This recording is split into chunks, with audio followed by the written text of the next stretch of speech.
Hello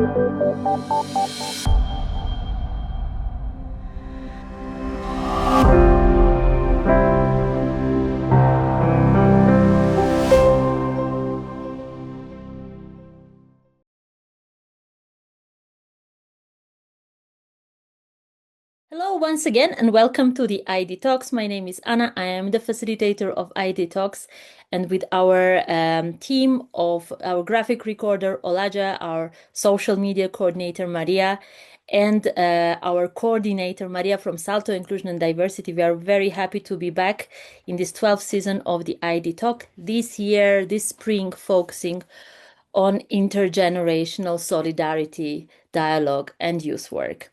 Before starting today's session and announcing today's topic and speaker, I would like to pass the floor to Maria to give us a few words of welcome.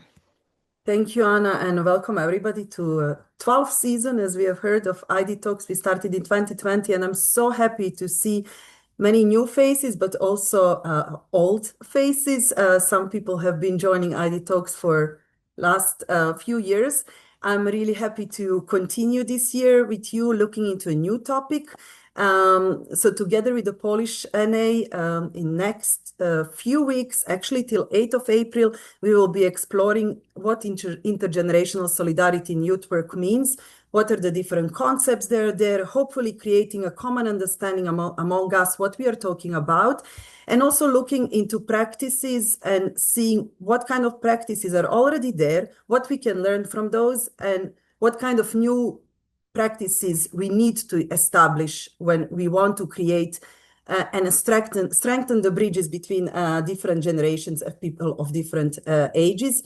So I really hope that you will enjoy the season.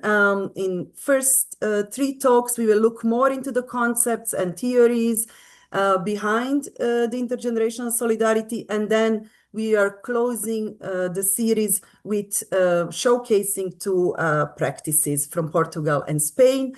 So that's what's on the menu. But this is not one of the things. idtalks, it's part of 2 years of work of Salto Inclusion and Diversity Resource Center, together with the network of Erasmus plus national agencies on topic of intergenerational solidarity. We are just starting the whole process, so you will be hearing more about it from us in 26 and 27.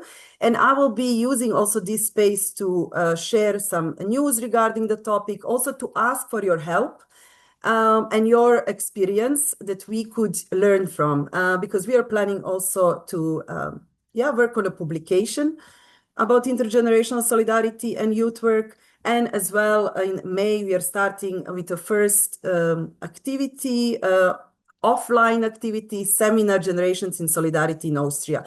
The call for participants is already out, and in a few moments, I will share it with you. So I hope, to have a chance to meet some of you also in person in May in Vienna. So enjoy this season.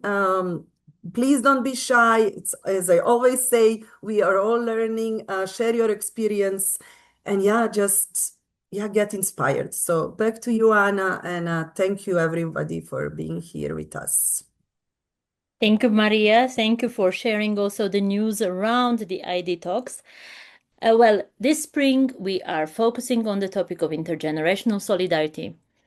The Treaty on European Union states that the Union shall promote solidarity between generations. However, negative attitudes towards certain age groups and demographic trends in Europe are dividing our society. Sometimes it's because of ageism, sometimes it's because we are not finding the right mixtures and the right ways to approach each other and to support each other.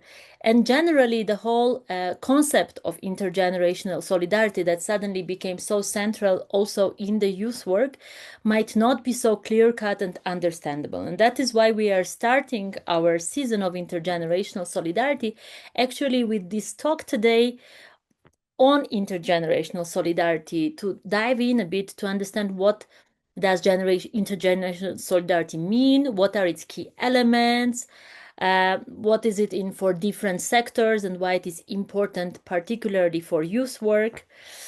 And for this, we have invited a very important in the field, but also very knowledgeable guest speaker, Ismael Paez Civico. He is the executive director of the Confederation of European Senior Expert Services, where he works to bring the experience of senior expert volunteers closer to the communities.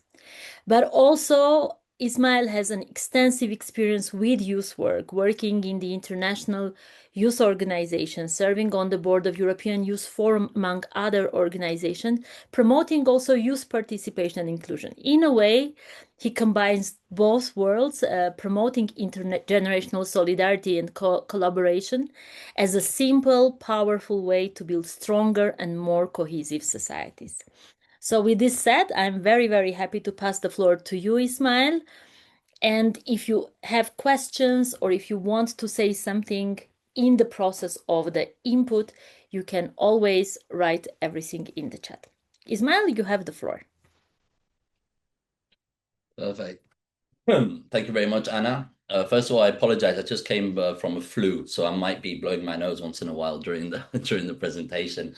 But thank you very much for the introduction. And again, thank you, Saldo, and thank you for the Polish Erasmus Plus National Agency for the invitation and discussing this topic that, as you said, has become quite popular in the past few years. I would say 2 or 3 years, more or less, at least since COVID.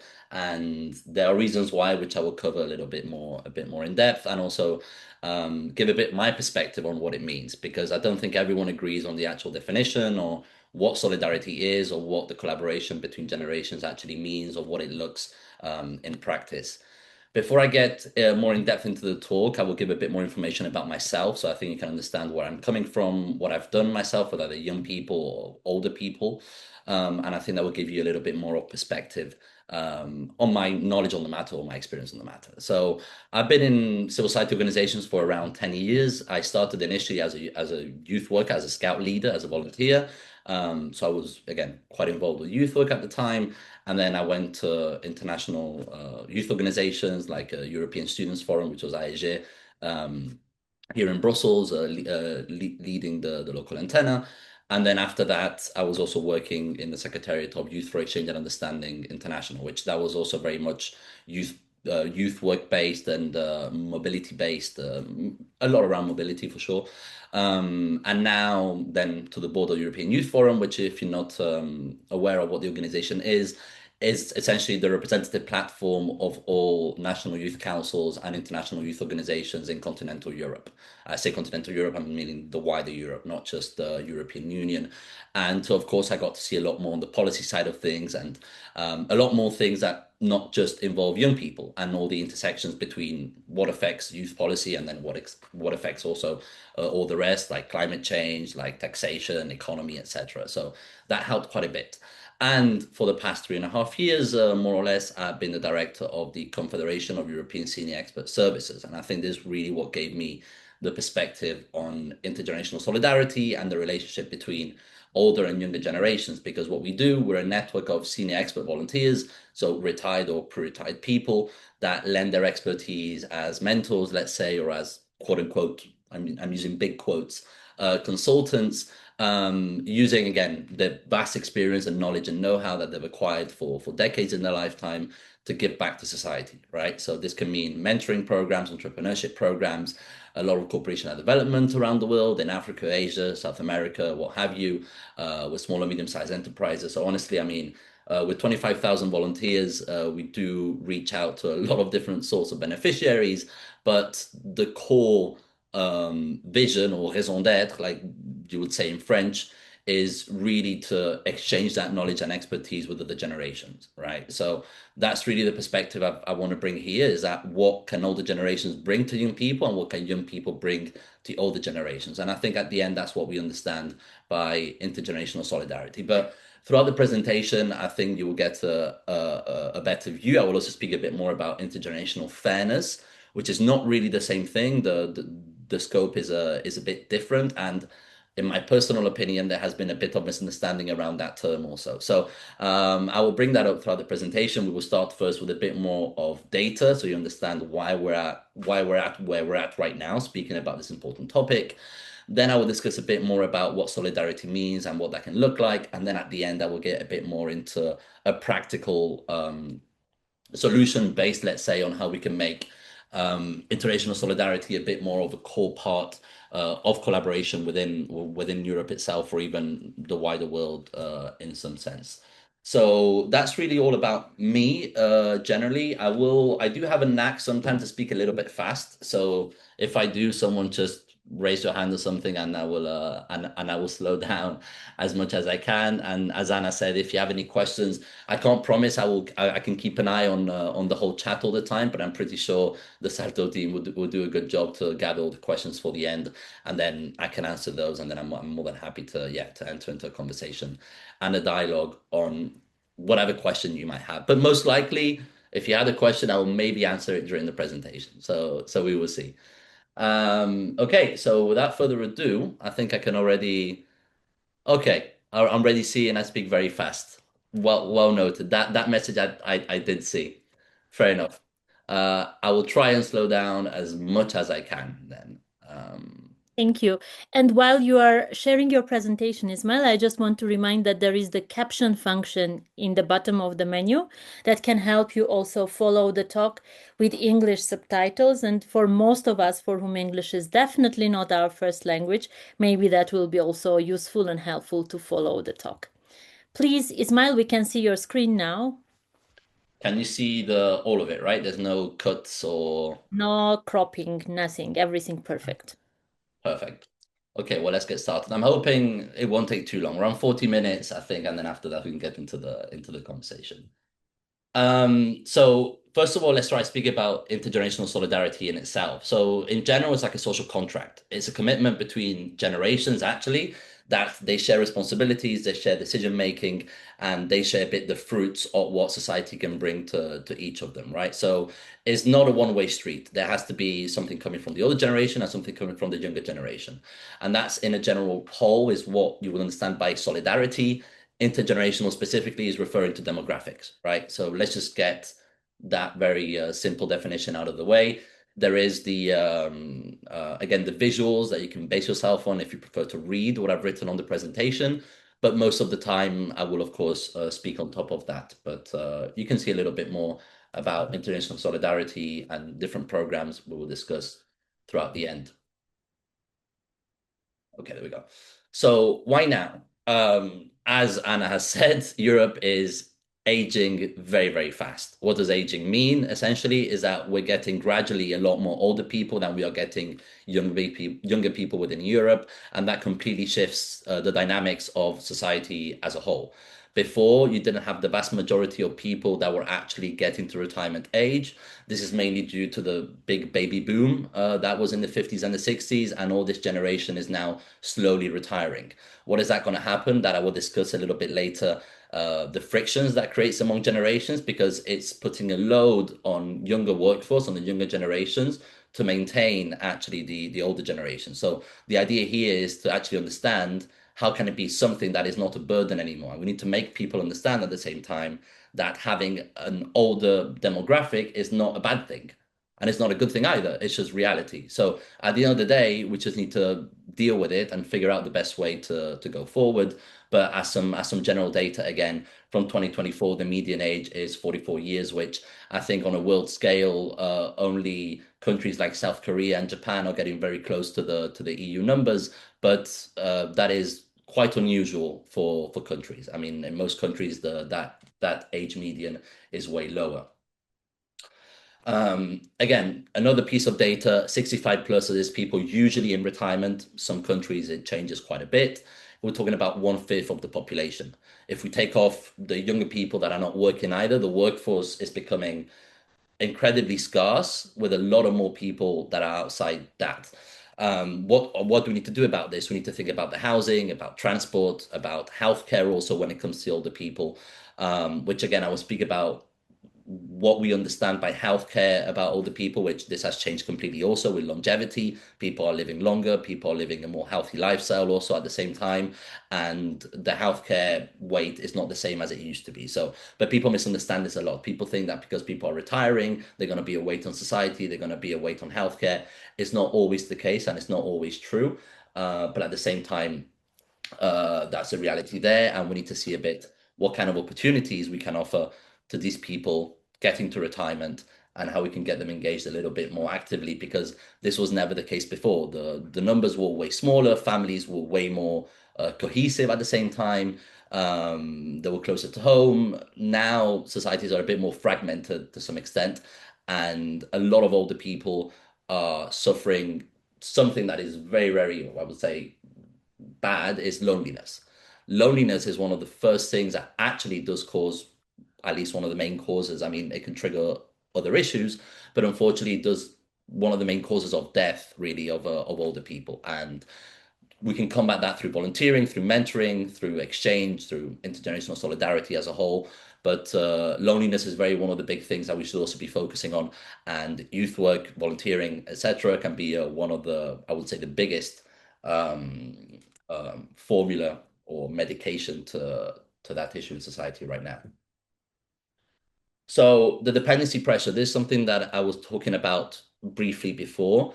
One of the big frictions that is creating, and that I'm seeing quite a bit in social media in some circles, is that young people are growingly getting, I would say, worried that because of an aging demographic, they're going to have to get all the weight, all the taxes to actually maintain those pensions or maintain those healthcare systems in relation to the population that they represent.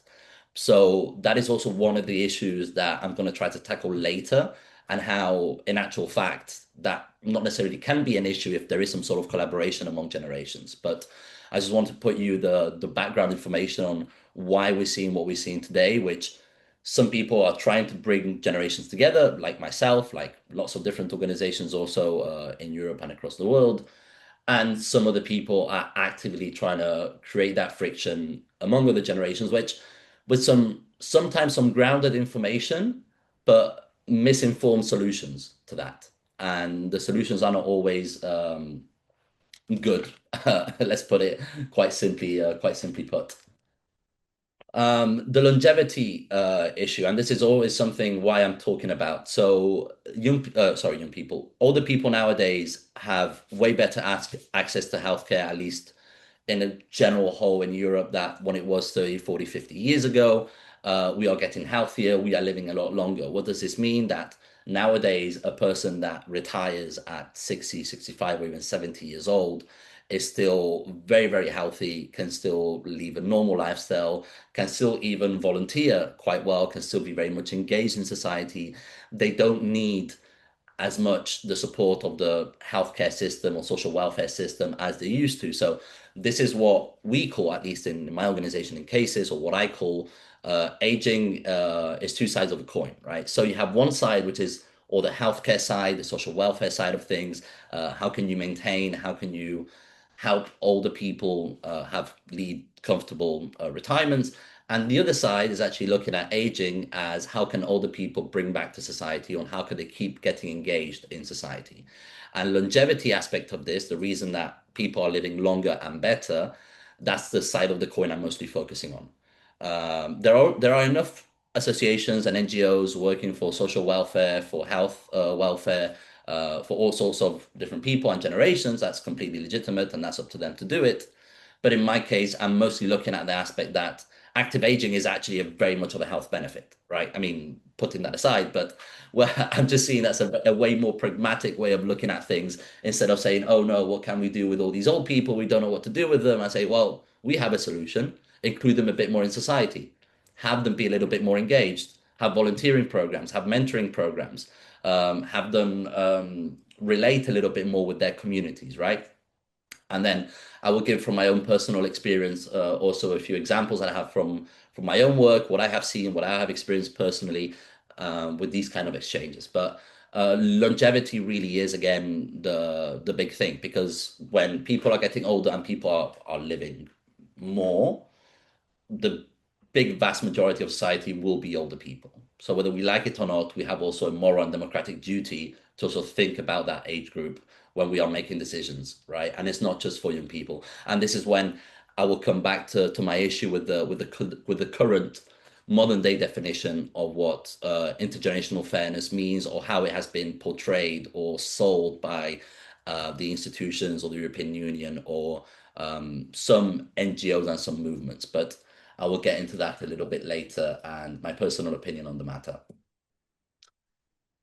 So solidarity, what it is, what it isn't, is not a young versus old, but that's pretty self-explanatory to be honest. So is mutual support across different ages, is a fair share of burdens and benefits over time. And this is a very, very important thing to actually understand when we speak a little bit later about how it links to intergenerational fairness and the youth climate movement when they were discussing about older generations to take care of our world because we don't want to grow up in a world where there will be no more world and those kind of rhetorics that there were at the time. But again, the burdens and benefits have to be equally distributed. So all ages and all age groups, whether our current generations or even future generations, have a chance to have a happy and good life, let's say to some extent, or at least that's the utopia, that's the idea of a good, well-working democracy. Institutions and culture that make cooperation normal. I will give this a few examples a little bit later on some EU programs and how EU programs can actually contribute quite well, which they allow it, but the potential is not yet, I would say, exploited as much as it could be exploited with these EU programs that we currently have. So I will give my 2 cents on a couple of them later. And what I said before, a two-way street, a two-way relationship, learning goes both ways. So not just in terms of support. Old people can also learn a lot from young people, especially when it comes to tech. And I can give you a lot of personal experience from my job. Even though we do learn a lot from our volunteers, especially when it comes to business, to marketing, to social skills, to soft skills, to selling skills, entrepreneurship skills. I mean, we're talking about decades of experience that retired people or pre-retired people have. Um, but at the same time, younger generations were born and had a lot of easy access to a lot of different skills that older generations do not have. And that exchange right there is quite crucial also. I mean, I'm pretty sure all of you have a situation where an older relative or your grandparent asked you to set them up an email or help them how WhatsApp was working or how to send a picture or how to take a picture, you know? So these things might seem trivial for most young people. They say, oh, but it's so easy. But no, because they don't know how to use a WhatsApp. And I'm pretty sure you don't know the first thing on how to open a company, to give an example, right? So everyone has their own thing to bring to the table, and that's why we can make it pretty much a two-way street when it comes to learning and education and exchange across generations. So we have the 5 pillars of intergenerational solidarity. So first there was the dialogue, spaces like these, for instance, where people are just there to share and discuss. A good example I can give of this actually. So a few years ago now, unfortunately, the European Commission don't have this program anymore, but they had an internal program within within the Director General of Human Resources, where I would go and present the different opportunities to people retiring from the EU institution. So I would say, okay, you can enter here as a volunteer, you can mentor here if you would like, etc. And there was this also a small NGO. That was promoting here in Brussels. I forgot the name. If you're interested, I can send it. And they had a kind of dialogue cafe, right? There was no alcohol, it was just coffee and tea. But what happened there is that they brought young people and older people just to discuss and have a chat, right? Just again to combat loneliness, just to open up a little bit more to the ideas, to share what was going on throughout their day. And for young people, it was again extremely rewarding because if you've ever if you're a young person and you've ever taken 2 minutes or say 5 minutes to have a minimum in-depth conversation with an older person, more likely than not you got out of there going, huh, that is very, very interesting and I had no idea about that. One thing that I personally love to do, and this is a personal experience of mine, and I've been doing this for years, even before I started working in cases. So I'm originally Spanish, well, Spanish English, and in Spain we have these little what we call churrerías, so where they do churros in the morning, usually for people that wake up very, very early at 5, 6, 7 a.m. And most of the people you find at those hours at 5, 6, 7 a.m. are usually older people, either retired people that wake up very early and go and eat churros and have a coffee, or people that are going to the countryside and work in agriculture and whatnot, especially in smaller rural areas. So what I love to do, especially when I was growing up, is wake up early with my dad, or when I was a bit more of a younger adult, and I was going back from a party and I didn't sleep, and I was like, okay, let's go and have some churros at 5, 6 a.m. I would sit there and just listen to the conversations of the older people and just listen, because honestly, you learn quite a lot of things, and just by being there and dialoguing and stuff that you had no idea about. For instance, I learned on the asparagus and how asparagus are actually gathered, and the different times of the year of asparagus. So very simple things in life that you don't get to learn anymore because we have no more relationships, or we don't discuss anymore enough with the older and the generations from before us, right? So simple things that before were taken for granted, nowadays you need to seek them for whatever reason. We are more connected to our phones. Young people don't want to discuss anymore. They're not as close to their grandparents maybe as they were before, because the family structure has a bit more divided, with people moving more to bigger cities. We have this drain, also this brain drain from the rural areas and from the homes. But anyway, there is a lot to discuss about dialogue and how to listen and exchange and just be there without an agenda. Really, that's really much the point. When it comes to fairness, inequality in treatment and opportunities, again, I will go a bit more in depth a bit later, because I really want to tackle the current perspective the European Union has on fairness and what we understand by fairness, which I'm not 100% a big fan of. Trust. I think that is the main reason why we are having the issues between the generations, that there's a very big lack of trust. Older generations don't believe, at least I'm generalizing here, but so you understand a bit the concept. Older generations don't believe that younger generations are mature enough or have enough experience to make big life decisions, or at least for society. And younger generations think that the older generations do not understand them because they're not living the same things that they've lived, right? So I'm going to give a very simple example from a young person perspective. They would go, oh yeah, it's easy for you to say you could buy a house at X price. We need to save up for 10 years to buy a house. So of course you're going to say it's completely fine to have this, but we can't even have accessible housing, right? So this version of trust, of thinking that the other person or other generation does not have our best interest at heart, which I believe to be completely flawed. If you met any older person, or even any parent, let's just put it very, very, very simple.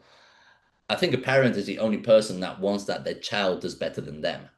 So by pure logic, I would never see that a grandparent or an older person would want to leave a bad society to their children or their grandchildren. For me, it just doesn't, it's not make logical. So just the issue of trust, if we think about it 2 seconds, we shouldn't keep thinking that the people are there to get us, the people are there to make our life hard. That people generally do want the better thing, the best things for each other. The co-creation, this comes a lot to what are we designing together as different programs or different forms of participation. I will give a few examples a little bit later, but there's also something actually quite interesting to look into, is what can younger generations and older generations create together.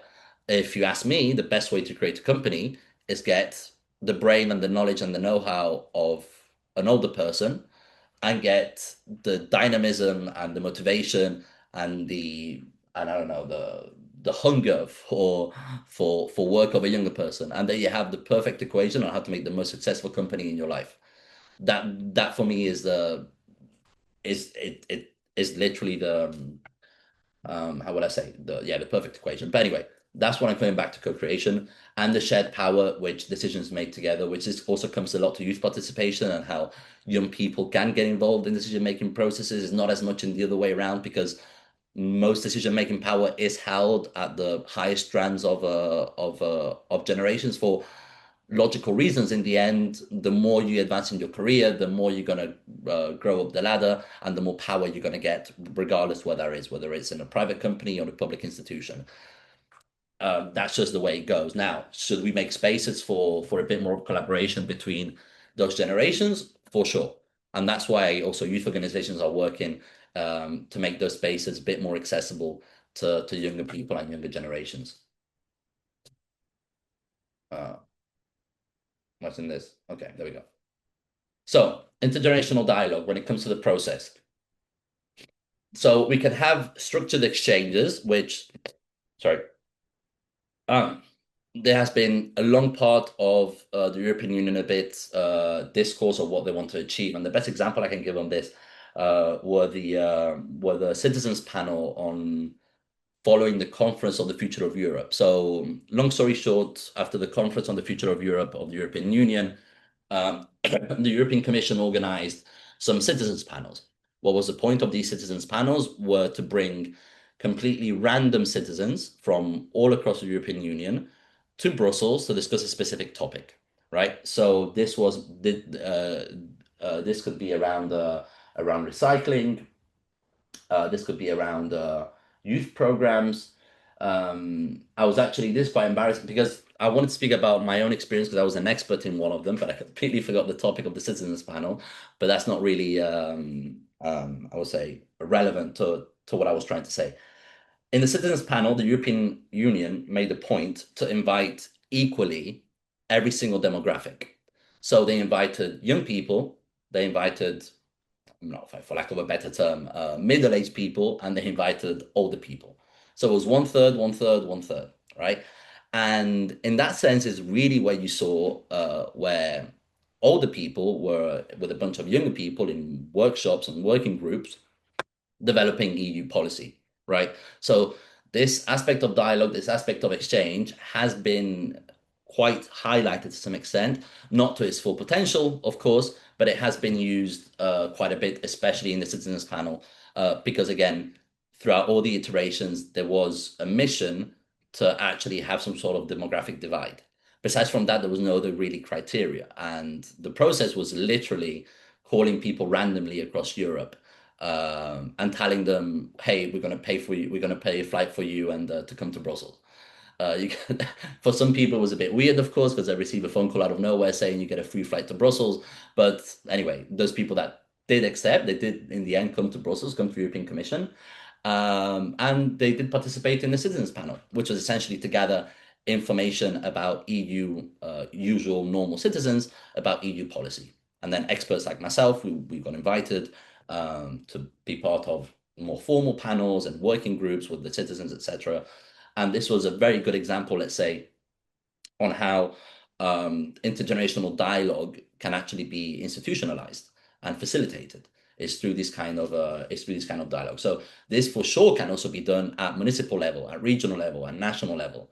You can have citizens panels or citizens dialogues, making a case that you want to have the representation of every single generation to actually take part in the discussion.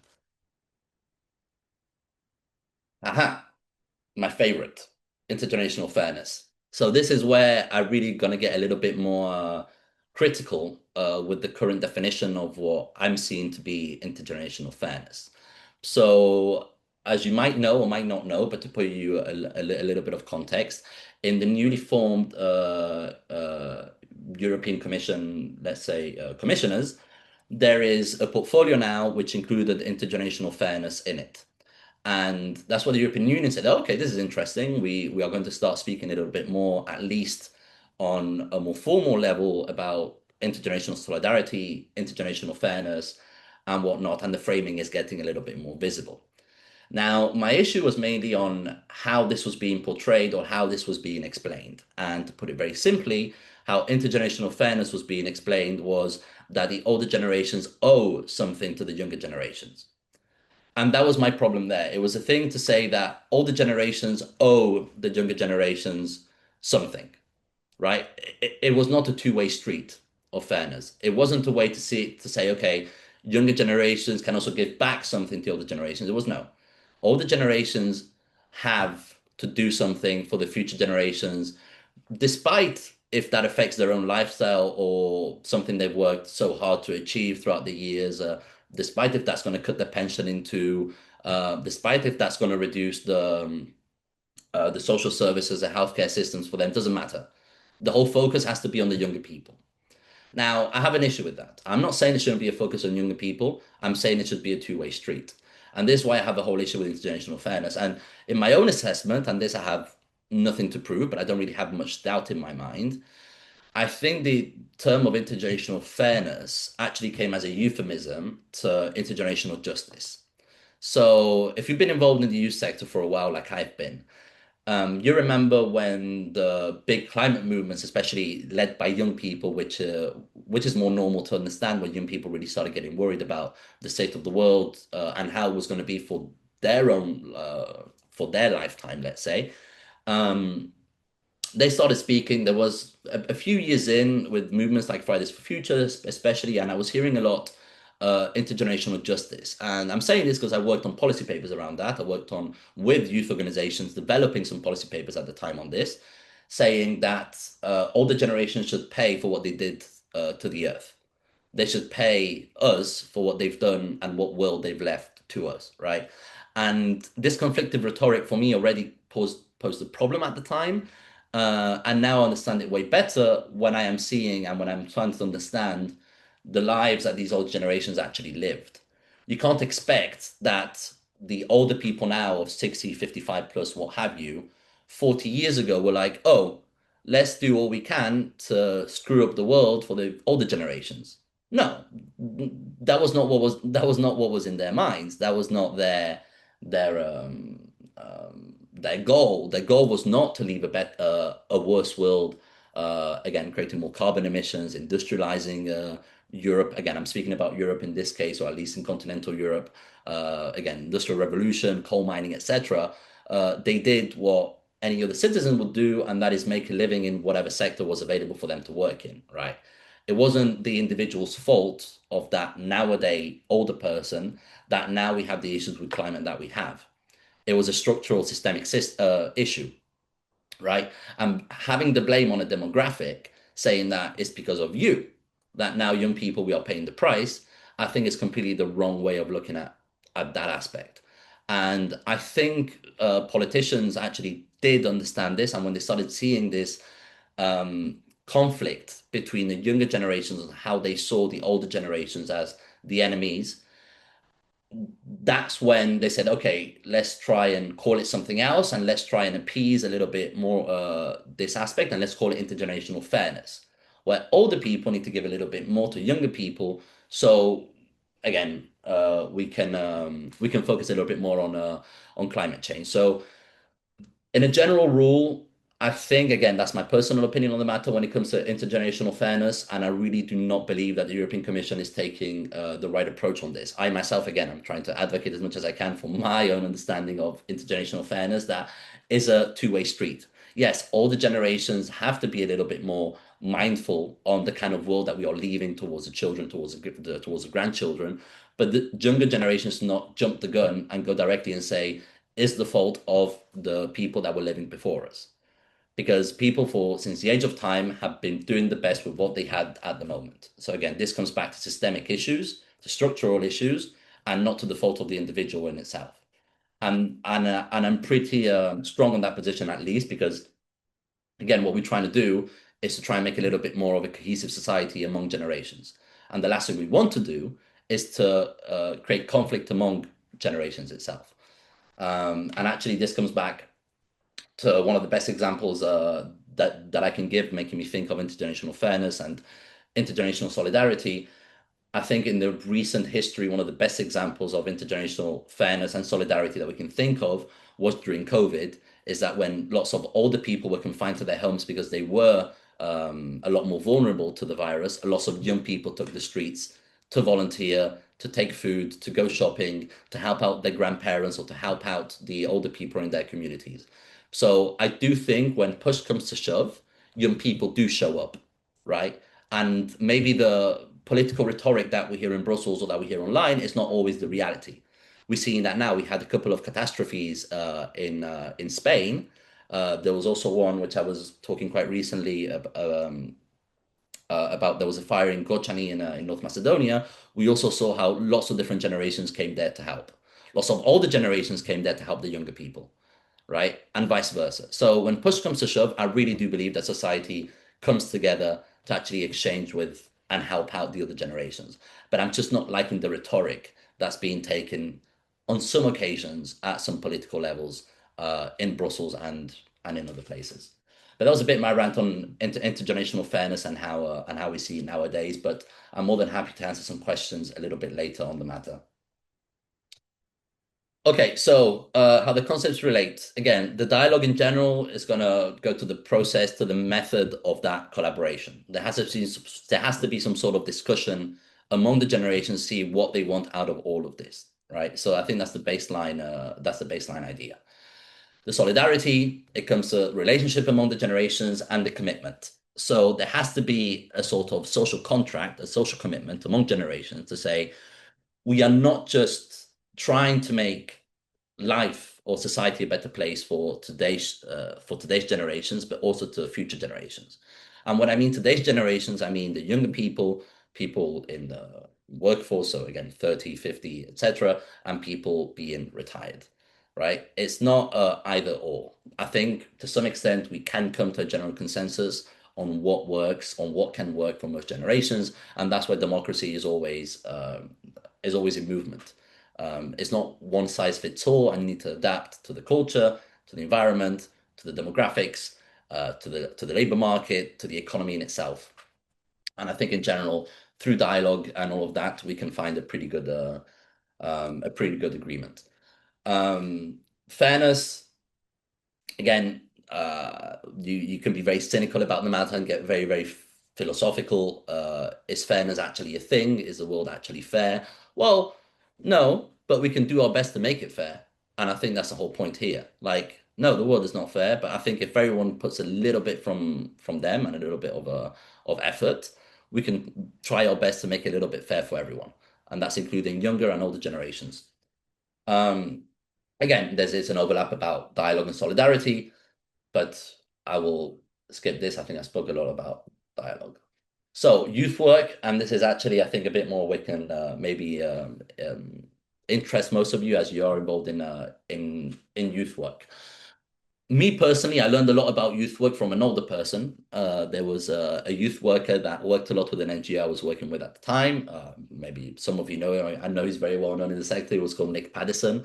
But it was not a young person, and he's still not. But I think he was one of the most knowledgeable people I know on youth work. So that's why there are some people also in youth work saying, oh no, youth work has to be led, has to be created by young people. For sure, you can have young people creating their own programs for youth work, etc. But don't forget the experience of the people that were there at the creation of youth work. People like Nick Paddison or some other people that I met across the years, which are highly, highly knowledgeable about the history of youth work, about what has worked, about the roots of youth work in very specific countries. So I'm pretty sure that some older people also have a lot of experience in there, and not just young people can actually contribute to youth work itself. So the social risk, this is also the big issues of what actually created the conflict, which I can discuss a little bit more at the end and maybe answer your questions. One of the big issues why, again, conflicts are arising nowadays, especially among generations, but because young people are way more at risk now of poverty, essentially because of the very bad labor market state we're at right now. Some sectors are completely dying out. Some sectors of the economy are completely dying out. Young people don't have necessarily some skills to fill up some specific gaps.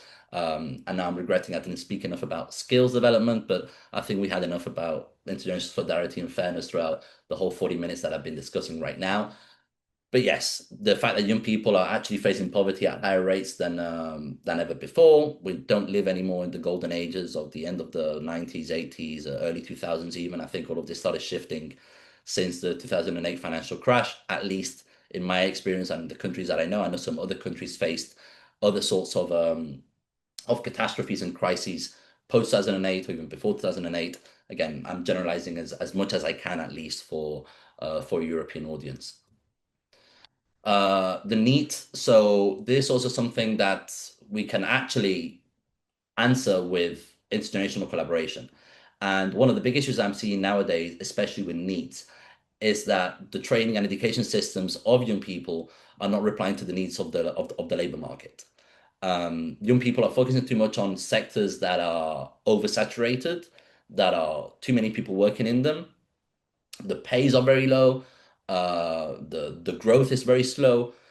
And what we need is actually a transfer of all these trades that are being lost, especially in the primary and secondary sectors of the economy, when it comes to primary product and manufacturing, that young people are not taking over those.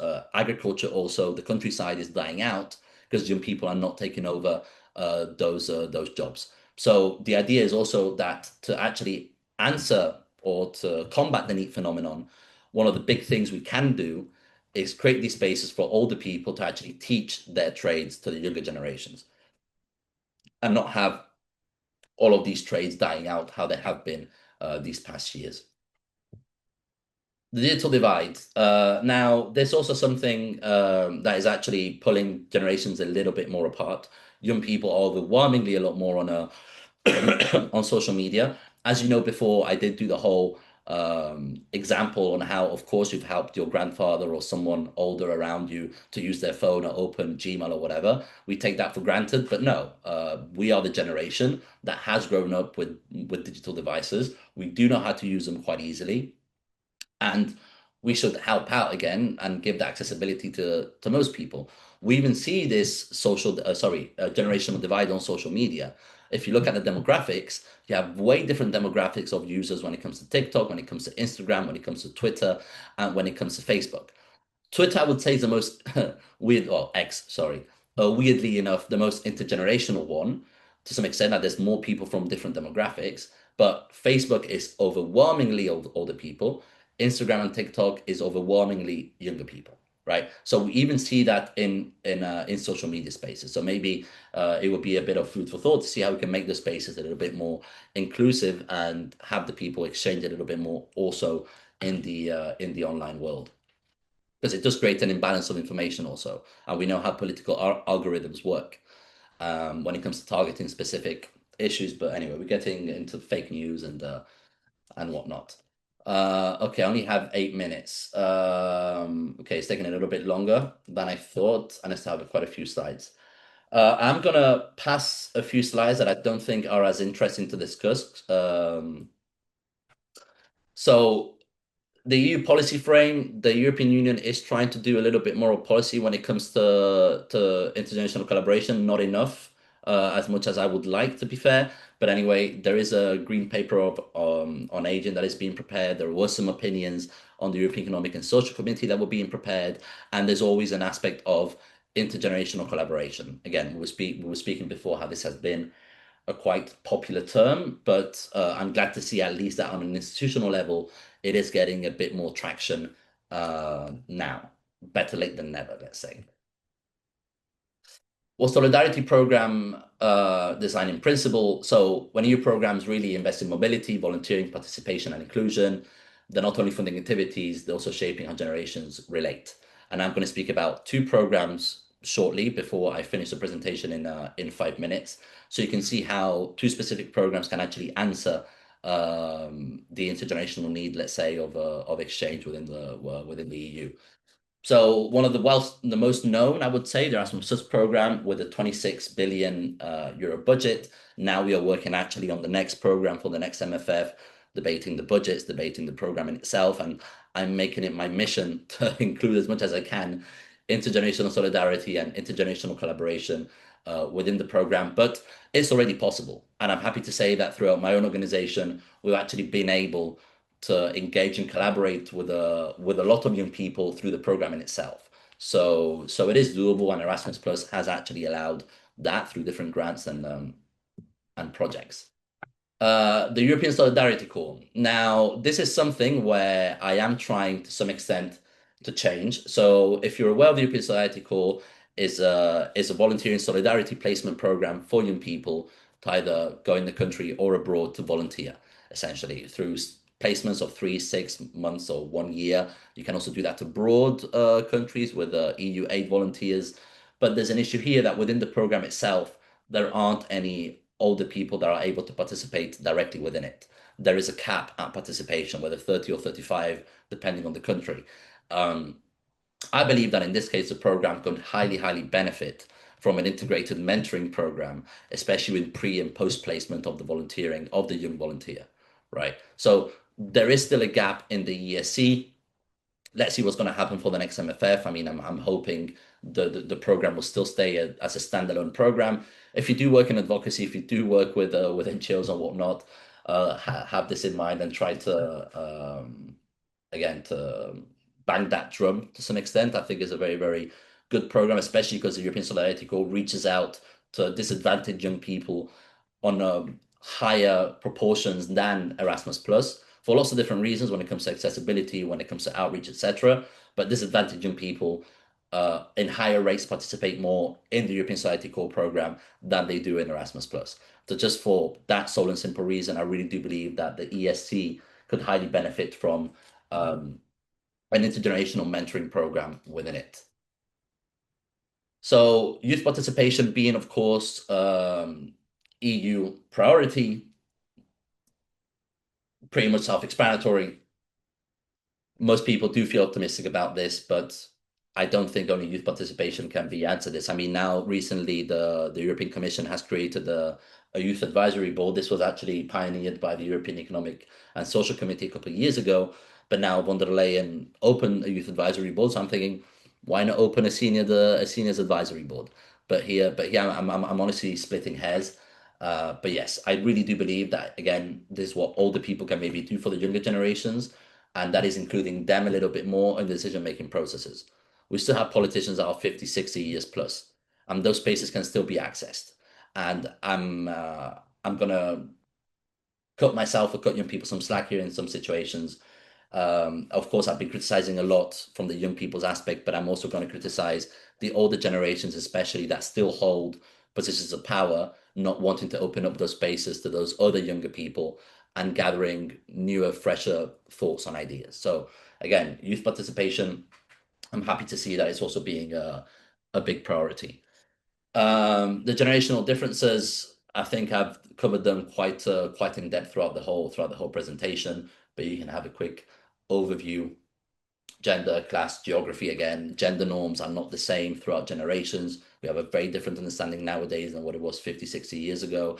There are lots of different situations why we are having the differences we have now. But again, we are doing our best to mitigate those. Inclusion and diversity. So who is missing? Again, we shouldn't always think about just in terms of generation. We should also think what groups of people conform these generations. So just because you're old does not necessarily mean you have a higher hand more than a younger person, right? We also need to look at the fact, what is your economic background? What is your sexual orientation? What is your religion? Where do you come from? So it's not a perfect equation, but it can help us again to understand a little bit more the aspect and the needs of specific communities.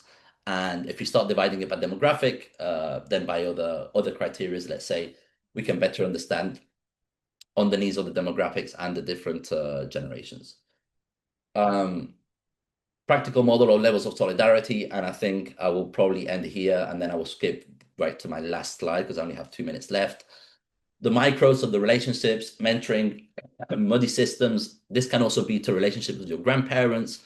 Speak to them a little bit more, engage a little bit more with the older people around you. If you're in an office and you see that person has been working there for 30 years, go and ask them, hey, how was it like 30 years ago? Or what were you doing? Trust me, you'll learn a thing or two, and I think it will be quite engaging. Same thing, we have older people in the room. Go and speak to that younger colleague. I think that can be highly beneficial, just an informal dialogue. Meso, when it comes to organizations, youth centers, NGOs, municipalities, these can be centers and areas where they can actually facilitate these exchanges. And I think it can be quite beneficial to have these local level access, or this local level access to youth engagement. And the macro, that's mainly at the level that I'm working on, besides from the micro and meso, of course, with some different projects, which is all when it comes to the policy, the pensions, the housing, the climate, the care systems, and how can we tailor a social system or economic system for all generations, really, and not having generations opposing each other or or creating conflicts. Youth work, again, sits typically at micro meso, but there is again a big call now, youth work at the macro level, at least on the policy level. So I'm quite happy to see that too. I'm going to skip to the end because I'm already here, but again, toolkit, methods, I think youth work can do a little bit more though in creating a bit more toolkits on intergenerational solidarity. I don't think there's enough of that. But anyway, mentoring programs, co-designing, community missions, ESC, intergenerational dialogue cafes. There are quite a few things that are being done around that, at least in some small NGOs. Again, measurements. I'm not going to start speaking about quantitative and qualitative measurements. And this is a quick quote that might make you think about intergenerational solidarity, and I will end the presentation here so I can read that directly from my screen. Intergenerational solidarity is a shared project. It protects dignity today while safeguarding opportunity tomorrow. In a Europe that is aging with fewer births and longer lives, the question is not whether generations will interact, but how. Through fear and competition, or through fairness, dialogue, and shared action. Youth work is a frontline space when solidarity becomes real. So again, youth work, non-formal education, informal spaces. I think that can be really much the answer to the friction or the again or the conflicts, if I may use that hyperbolic word between generations. Gonna leave it there. It was a bit longer than I would have hoped for, so I'm sorry I had to rush through the last 5-10 slides. But yeah, I hope you found it somewhat interesting from my own perspective. Thank you. Thank you so much, Ismael. And I think this was more than we could expect in a 45-minute input. Plus, I would like to remind our audience today that we are just starting the series, and deliberately we asked Ismael to somehow just set the scene and bring a bigger perspective, because we will go more into examples of intergenerational dialogue as we progress through this season of ID Talks. There are several questions in the chat, but I would like to maybe start with your question, Ismael, because we discussed in the beginning, before starting the talk, that our speaker will give a question or bring a question to the group. So actually, the question I thought is, when we think about international solidarity, we don't really know what it looks like, or people can't really think about it. But I'm pretty sure you can. And this is the question: what do you think in your life? Let's say, what experience have you had that you would consider it to be intergenerational solidarity? Can be anything. It can be having a cup of tea or with your grandparent that you haven't seen in a while. It can be helping the old lady living um, in your apartment complex, carrying her shopping bags. It can be really pretty much anything, but I'm pretty sure you can think of an example, and that's how very little things can actually have a bit of meaning. So a real life example in your life, a real life experience that you would consider it to be intergenerational solidarity. Well, we were discussing. There was one example of an interesting meeting between migrants and seniors, which apparently was something that really was quite impressive, because people with different experiences sharing their stories. And so for the person who shared it, sorry, I forgot the name, but she was very impressed by this initiative that she had the chance to work on. Then there was another testimony, which was an old lady, that it was me who I met this old lady because she seemed kind of very different from everyone I saw in the neighborhood. So one day I spoke to her, and she didn't have any family, and I helped her with the doctor appointments and some stuff. And she was always, for me, she felt like she didn't belong in this very small neighborhood here in Brussels. And then I found out one day that actually she's a very famous Belgian photographer. But it's like it's a very inspiring encounter, because it shows that you should really just dare to speak to people, and sometimes you make very interesting discoveries. And there was one person who shared a very interesting experience, because she was actually saying that she was thinking about an experience to share. She couldn't find one, but then she was suddenly realizing that participating in the talk today is something that she's doing for herself in her own name and not for her company. And that is actually a very interesting intergenerational encounter. Voilà. Yeah, thank you very much, Alice. Your group mates are saying that this was group 2. So thank you very much for group 2 for bringing this inspiring and interesting practices. Other groups, anybody wants to step forward? I see that Terry has been volunteered by his group to talk. So Terry, maybe you can take the floor for your group. Yes, it was really interesting to network with so many people from so many countries. And the interesting thing was, Ismael's talk, all of us were able to share examples of different work we're doing with generations. Like I use an example that I work every 2 weeks in a care home with 3 young people from school.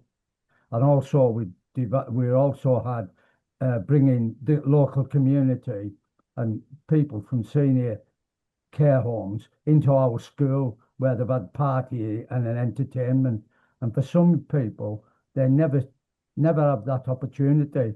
One good example was today in Lithuania.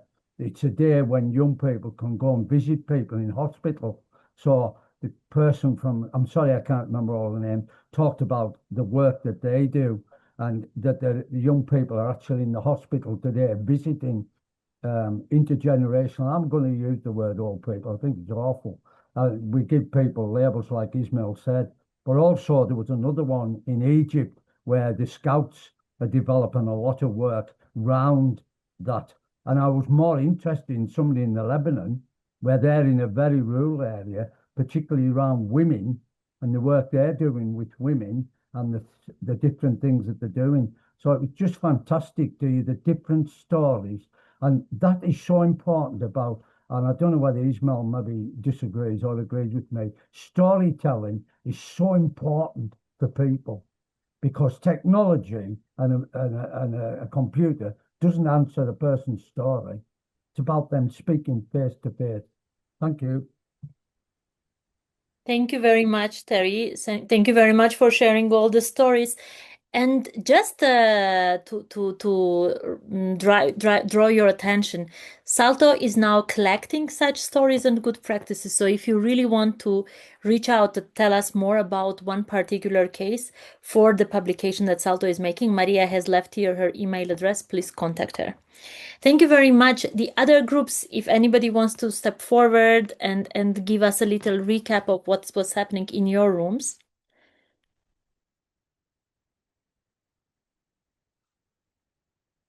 Letizia, Emina, please, and then maybe we can hear from Letizia.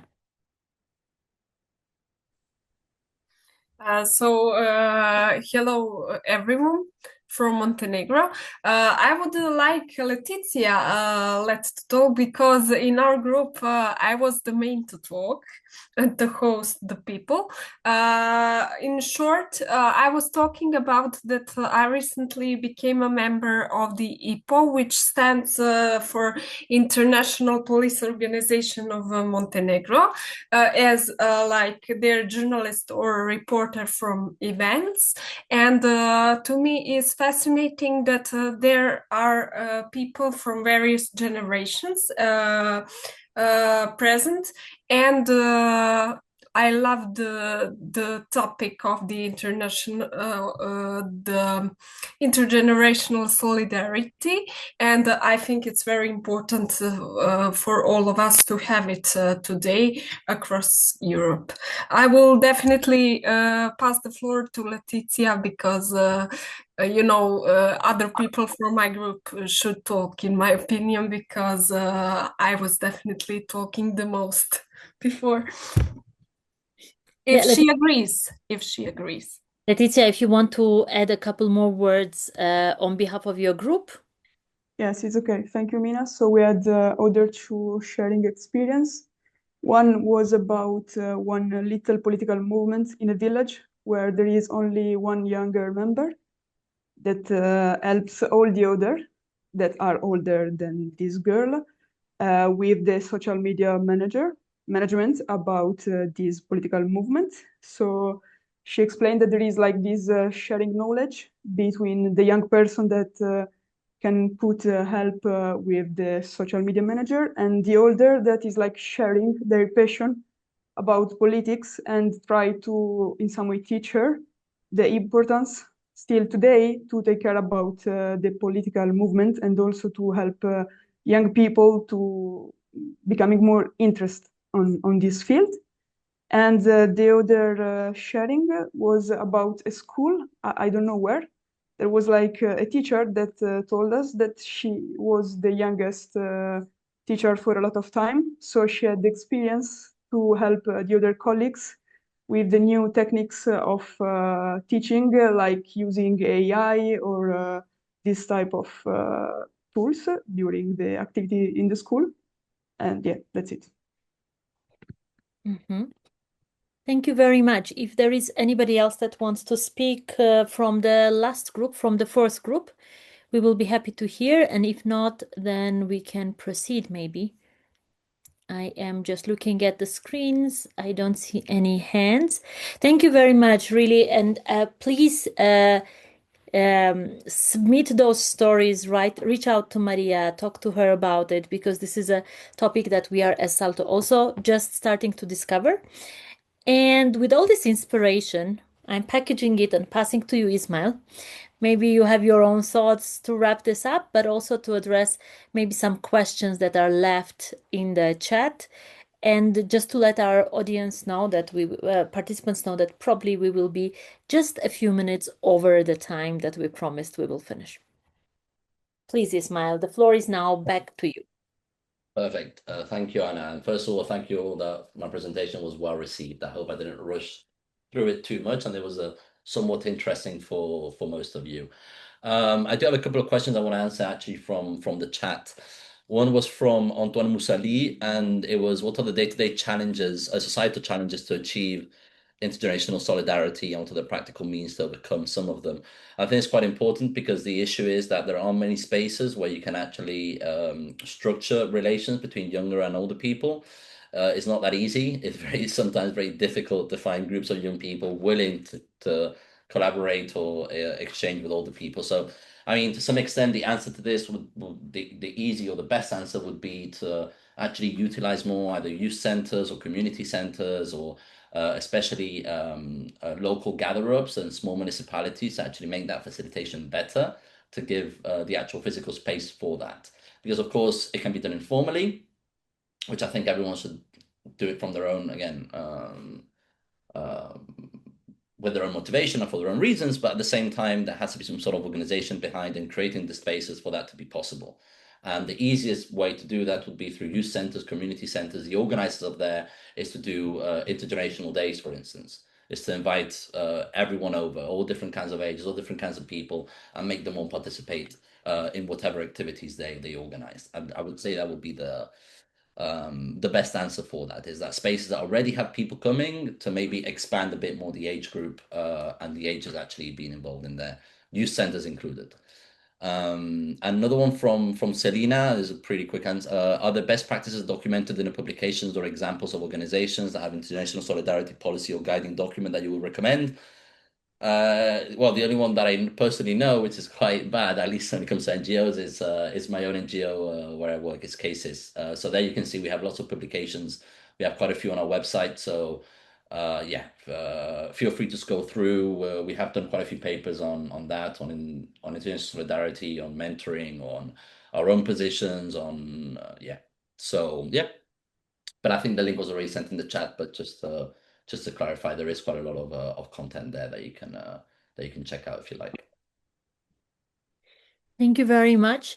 Ismail, maybe just before closing the day today with some final remarks, I would like to invite now Olaja, our creative genius, to share with us the result of her work, because as we were talking, throughout the input, the discussions, Olaja was in the background trying to capture all of this in her graphic recording.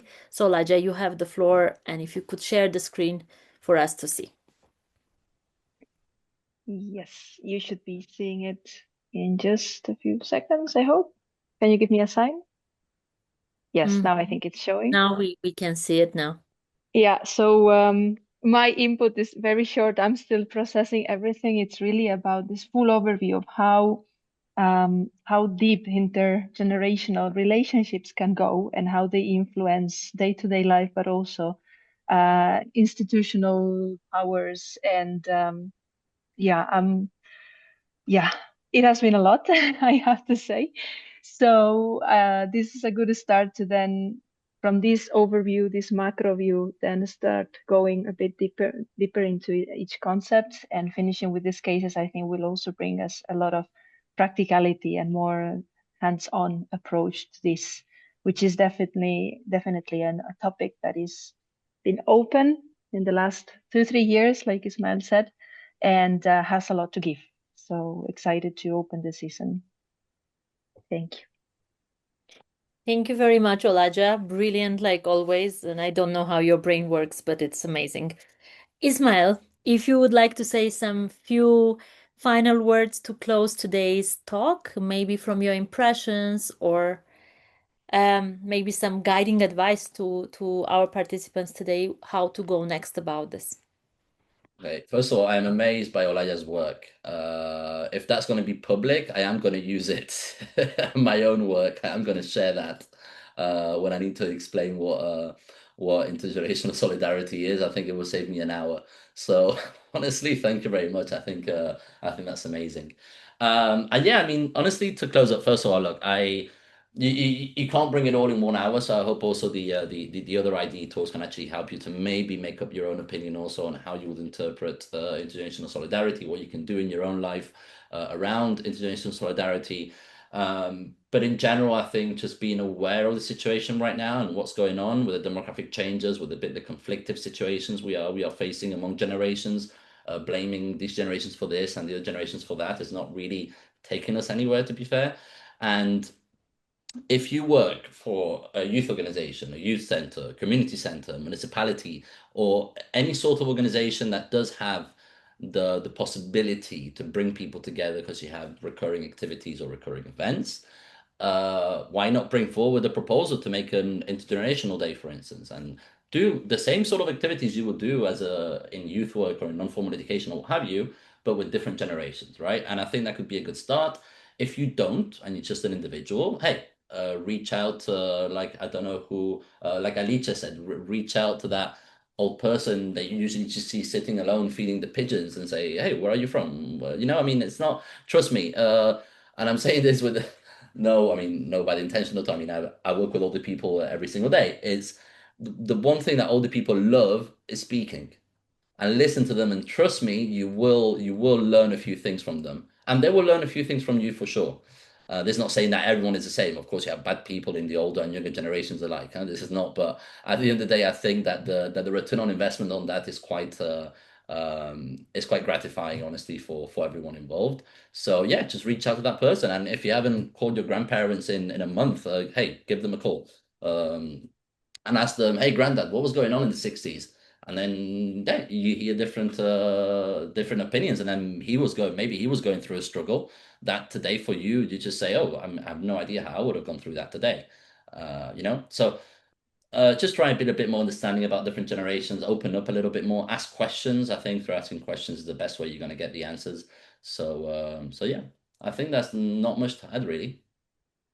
Thank you. Thank you so much, Ismael. I know this is a very complex question to ask somebody to give an input in a very short time. But we are so thankful that you made the time, that you took the challenge, and that we started this conversation with you and with this vibrant, very participating, and very resourceful group. So thank you very much, everybody, for today's amazing talk.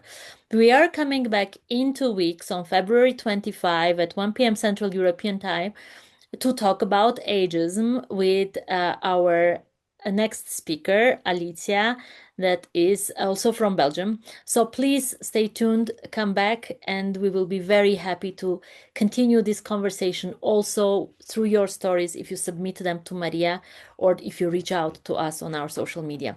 Thank you very much and have a wonderful rest of your day, and try to do something intergenerational today. Bye-bye.